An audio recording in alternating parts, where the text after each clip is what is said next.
አፍቅሮኛል ከምንም በላይ ወዶ ተቀብሎኛል ብዬ ያልኩት ሰው አይ እዛው ትዳርሽን ኑሪ ህይወትሽን ኑሪ እኔን ለቀቅ አርጊኝ ሲለኝ ልቤ ላይ የነበረው እንጥፍጣፊ ፍቅር ለሰዎች ማዘን ለሰዎች መጨነቅ የሚባለው ነገር ውልቅ ብሎ ወጣ። በዛ ሰዓት ከባድ የሆነ ጥላቻና ቁጣ ውስጥ ገባሁኝ። እናም ይሄን ሰው ለመበቀል ተነሳው። በመነጋታው መልሼ ደወልኩለት። ፍቅሬ እንዴት ነህ ደህና ነህ ያልኩት። እንዴት ነሽ ደህና ነሽ ያለኝ። አንድ ነገር ልነግርህ ነበር አልኩት። ምን ነው ምን ደግሞ የቀረ ነገር አለ አለኝ።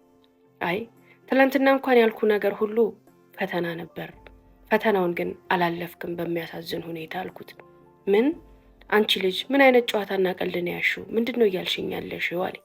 ቤተሰቤ ጭራሽ አንተን እንደማይፈልጉ ታውቃለህ አይደል አልኩት። አዎ አለኝ።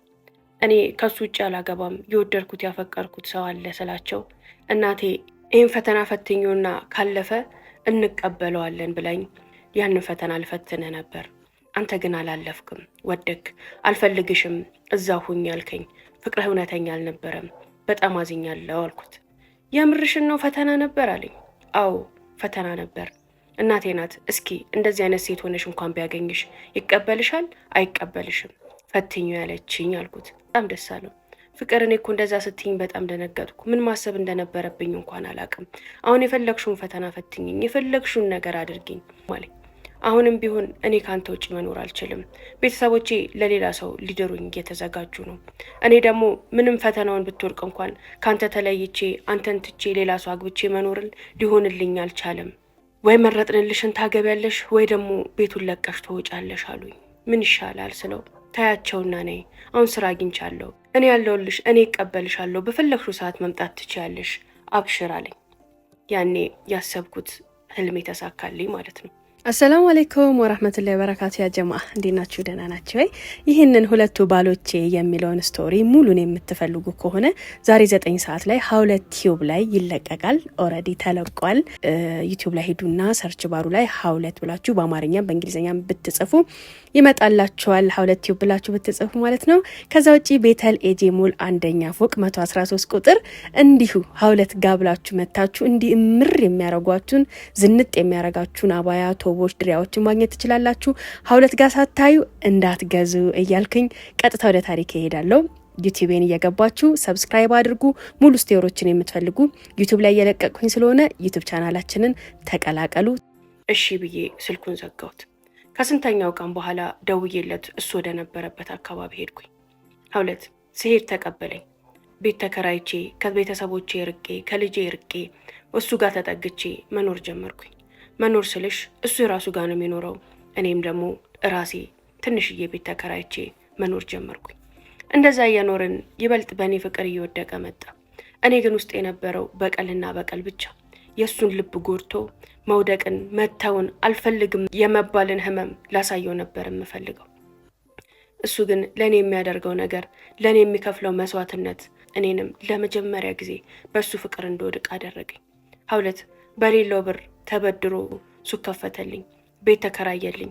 ያን ሁሉ ጊዜያት አንድ ከተማ ላይ ስንኖር ጫፌን እጄን እንኳን ነክቶኝ አያውቅም። በጣም ያከብረኝና ይጠነቀቅልኝ ነበር። ሁሌ የሚለኝ የነበረው ለቤተሰቦችሽ የምፈልገውን አይነት ሰው ሆኜ እጅሽን ይዤ ሄጄ ይቅርታ ጠይቄ ከቤተሰቦችሽ ቤት አውጥቼ አገባሻለሁ ነበር የሚለው። ያንን እልህ ይዞም ነበረ ሲሰራ የነበረው። አንዳንዴ የዋሸሁት ነገር ትዝ ሲለኝ እየወደድኩት መሆኔን ሳቅ ብስጭት ትላለሁ። ህይወት ይጨልምብኛል። እኔ እኮ ውሸታም ነኝ። ይህን ውሸቴን አንድ ቀን ማወቁ አይቀርም። ያኔም ሁሉ ነገር መበታተኑ አይቀርም። ስለዚህ ልና ልክ ሲመጣ ሲጠጋኝ ተወኝ፣ በቃ እኔን ተወኝ፣ እኔን አትውደደኝ፣ እኔን አታፍቅረኝ፣ ከኔ እራቅ እለዋለሁ።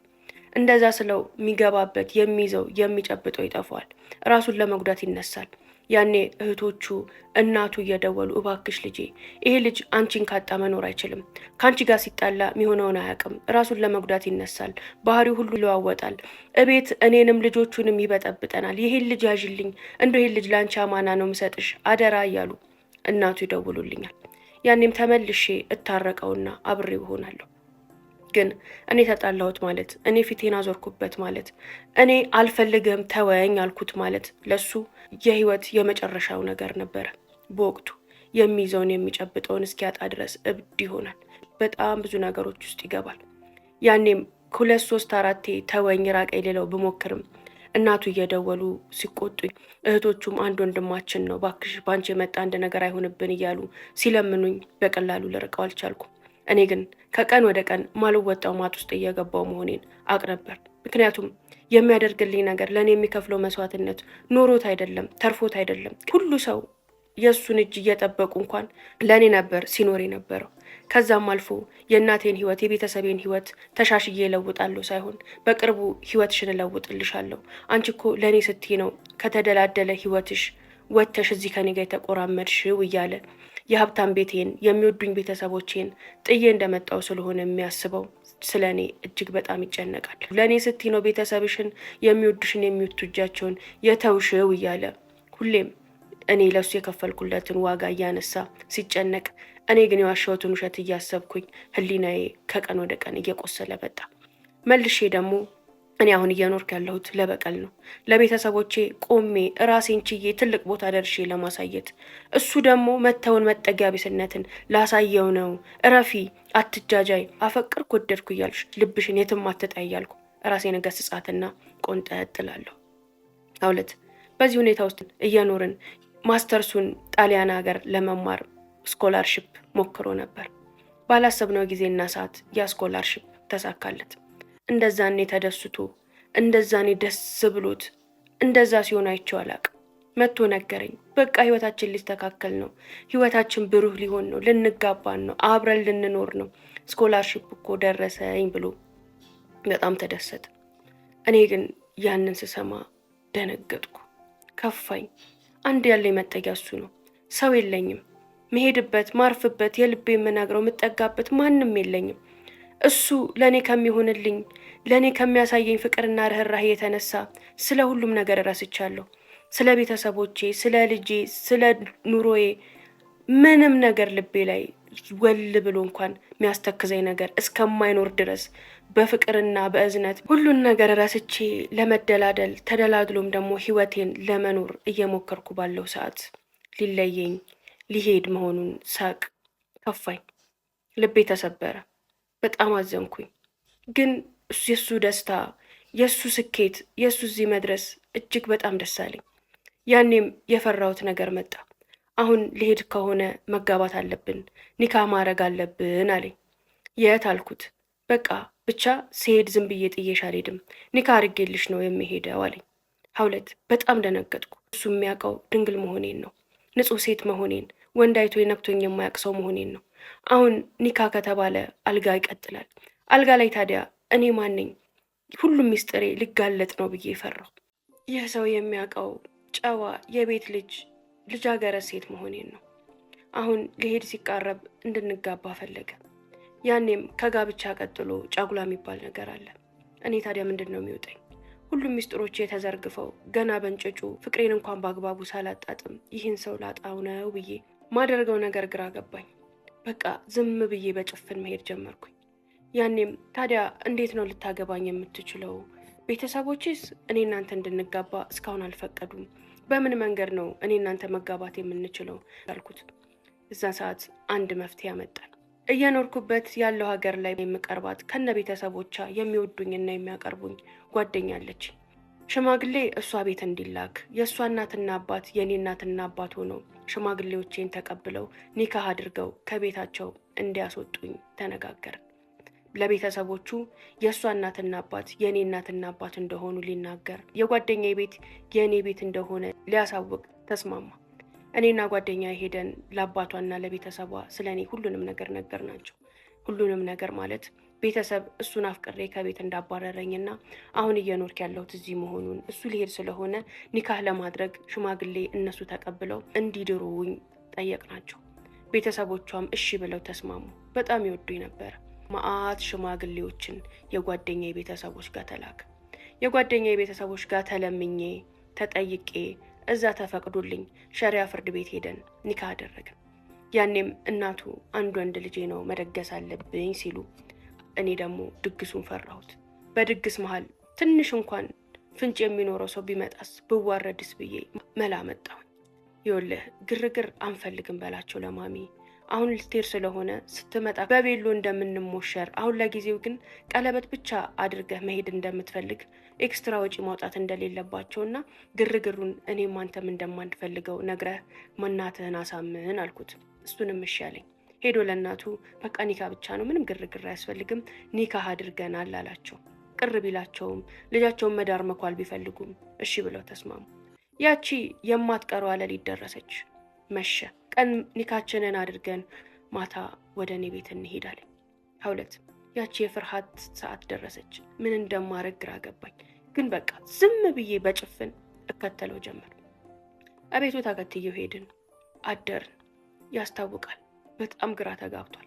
እኔም እያየሁት ምንም እንደማላቅ ምንም እንዳልተፈጠረ ጸጥ አልኩት። እሱ ግን ነገሩ ሁሉ ግራ እንደገባው በደንብ ያስታውቅ ነበር። ሊጠይቀኝ አስቀይማታለሁ ብሎ ፈራ።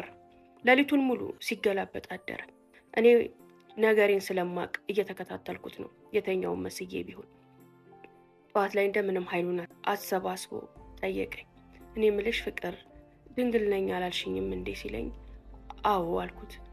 ታዲያ ድንግል ሴት ከሆንሽ እኮ ደም ይኖራል፣ ደም እንኳን ባይኖር ከባድ ህመም ይኖራል። አንቺ ጋር ግን ምንም ነገር አልነበረም፣ ኖርማል ነው አለኝ።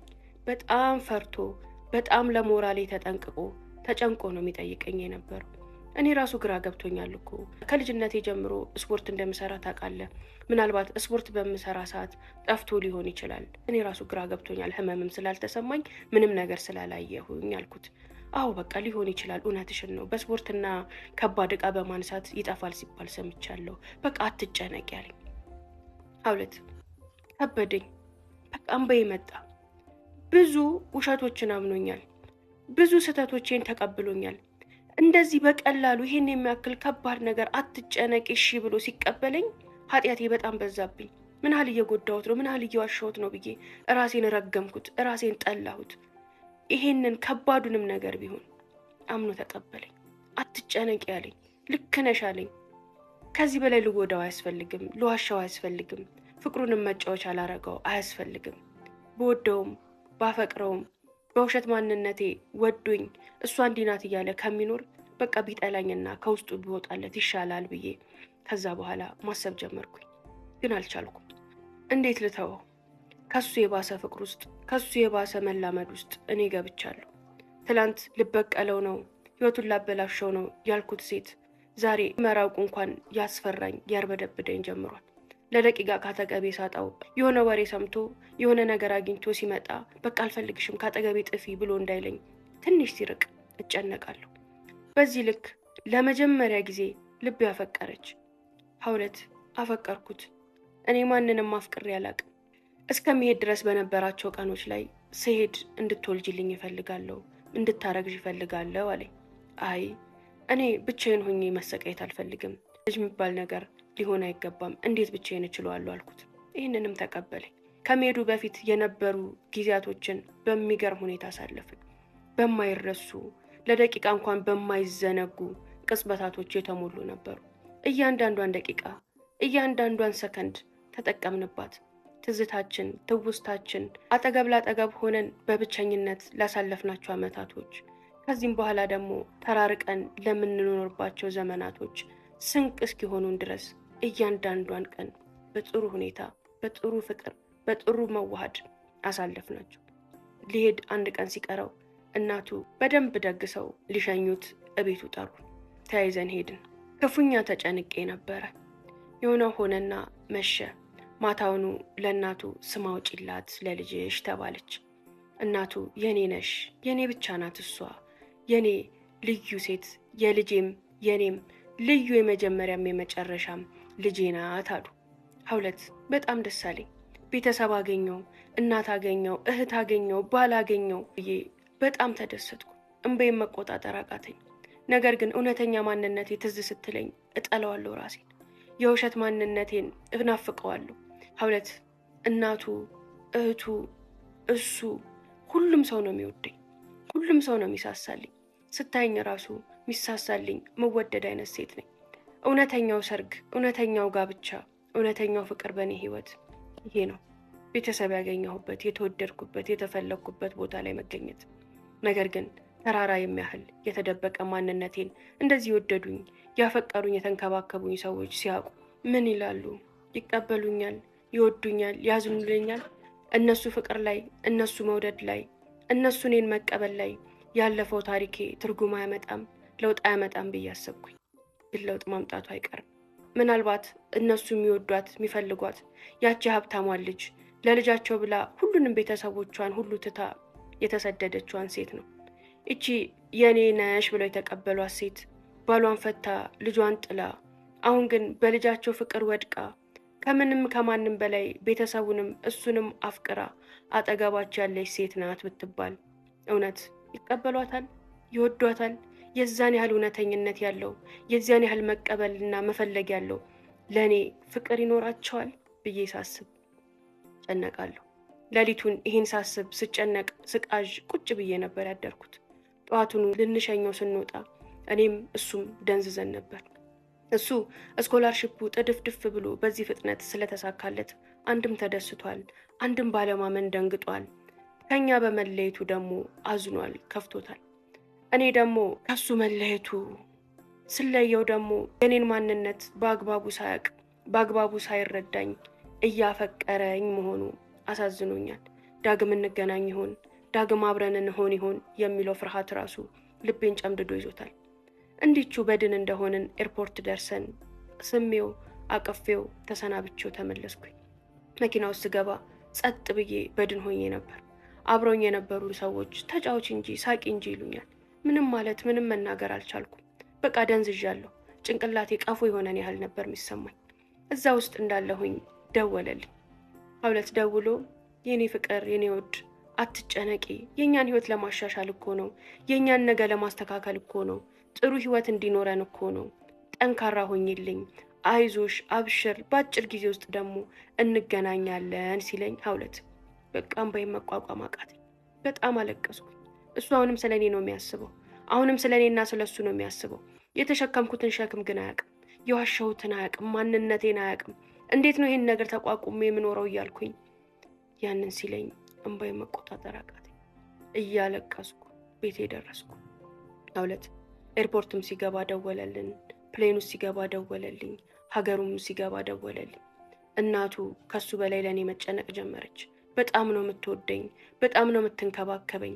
በደወለ ቁጥር የኔ ነሽን አደራ፣ ልጄን አደራ፣ እንዳታስቀይማት፣ እንዳታስከፋት፣ መደወልህን እንዳታውባት እያሉ ስለሳቸው ሳይሆን ስለኔ ይጨነቃሉ። እጅግ በጣም ከምነግርሽ በላይ ጥሩና መልካም ቤተሰቦች ነበሩ ለኔ። ሀውለት እናቴ ምን አስነክተሻት ነው እንደዚህ የምትወድሽ እንደዚህ የምትሆንልሽ እስኪለኝ ድረስ እናቱ ይወዱኝ ነበረ። የዛሬን አያርገውና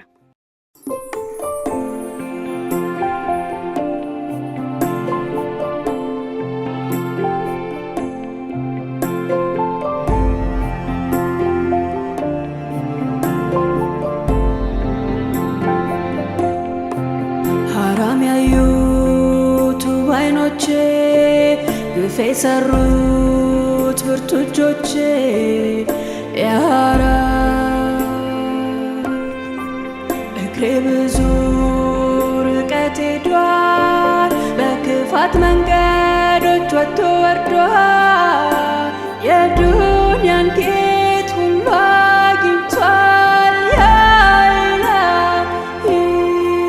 ንግግሬ ማስቀየሙ ልቤ በጥላቻ መጥቆሩ ያራ